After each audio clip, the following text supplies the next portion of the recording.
Yo, it's 48 Shocks.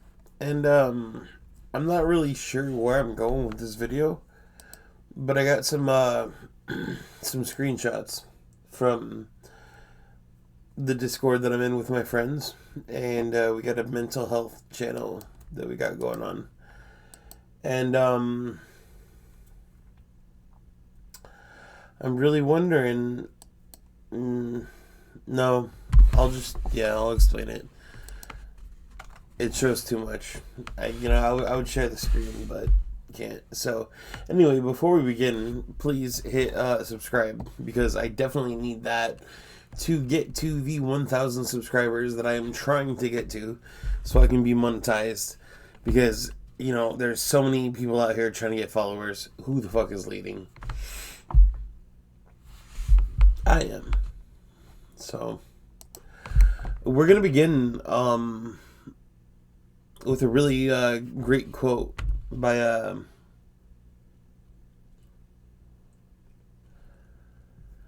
almost sounds like Robert Oppenheimer, but apparently it's by Arthur Schopenhauer. Um, One can even say that we require at all times a certain quantity of care, or sorrow, or want, as a ship requires a ballast in order to keep on a straight course. Um, so I follow this Stoicism channel or page, I guess, on Facebook, and I commented on this, and I said, I mean, most certainly, life requires suffering. Not too much, otherwise you need to reduce it, but the same applies for happiness. Life requires it. Not too much, otherwise you need to reduce happiness as well.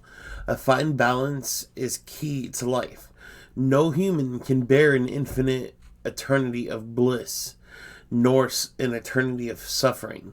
So just have faith that you'll usually lie somewhere in the middle of that.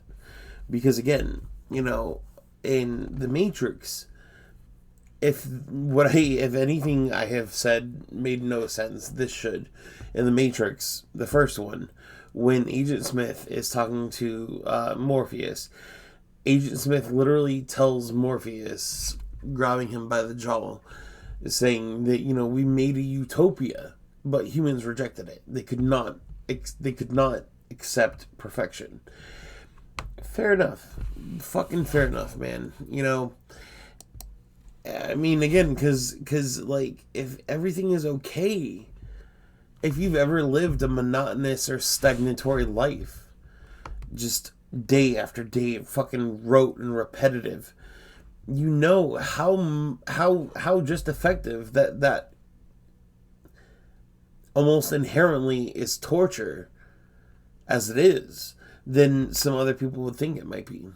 So, I mean, just fucking reframing and regaining a new perspective. And then there's this picture of you have two cups, and you have one that's stirred up, and it has like Swiss mix fucking hot chocolate with the marshmallows. You stir it.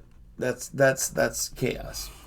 When your cup is still, that's clarity. But you still see all the shit and the soot and the dust on the bottom and all the. I mean, disregard the mushrooms, but you know what I mean. It's like looking at a pond and seeing all the muck at the bottom, but you could still see straight through to the muck.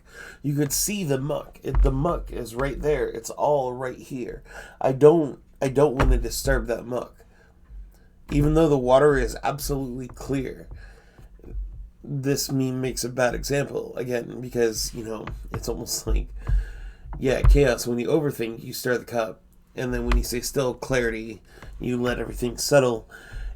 When you're not overthinking, and when you stay still, the goal isn't to let things settle. It's to not have it's just to truly stay still.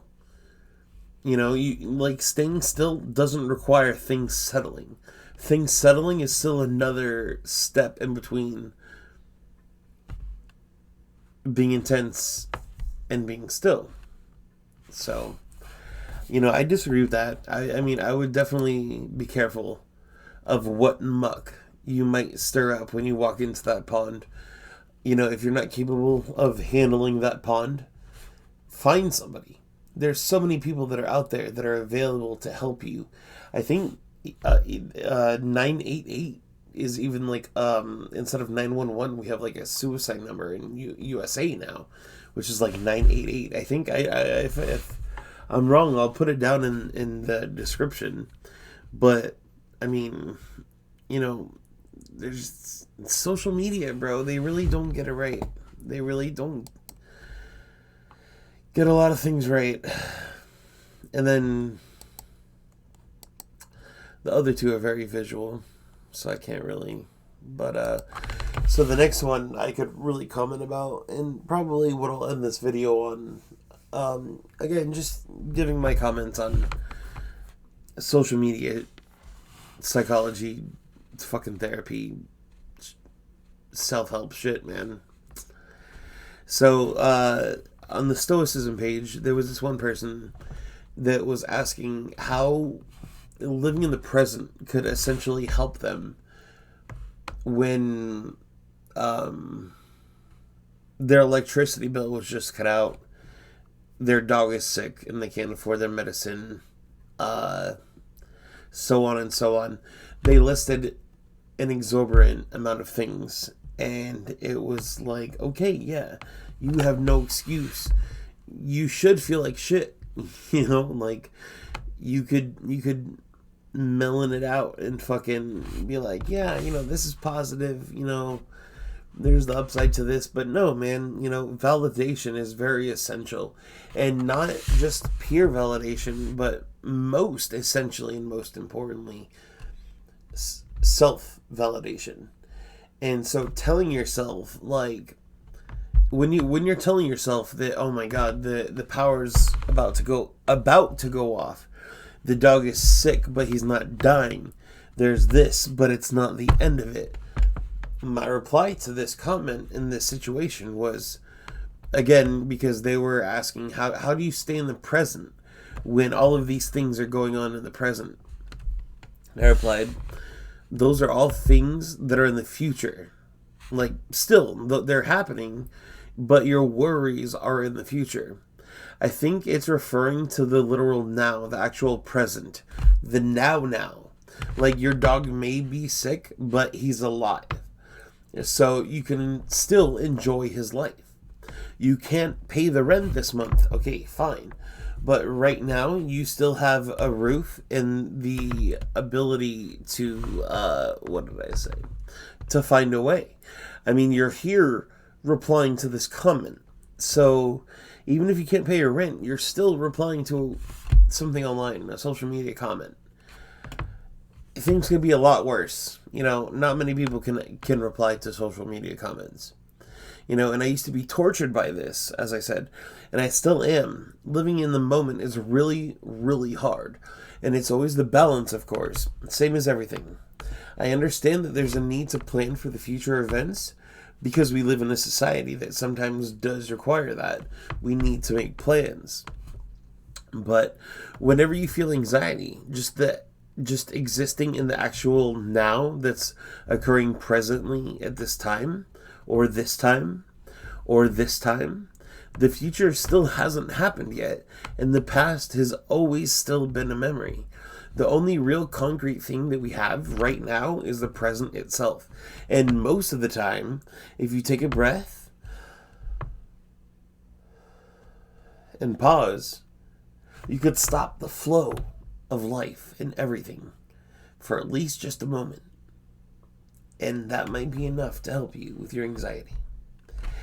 And we got all these social media posts, and again, so many people want followers, but who is actually worthy to lead? I would say subscribe to me, man, because all I want to do is see us rise together. Otherwise, we're all just gonna fall apart, man. Fuck. Subscribe, 48 Sharks. Ba-da-ba-ba-ba.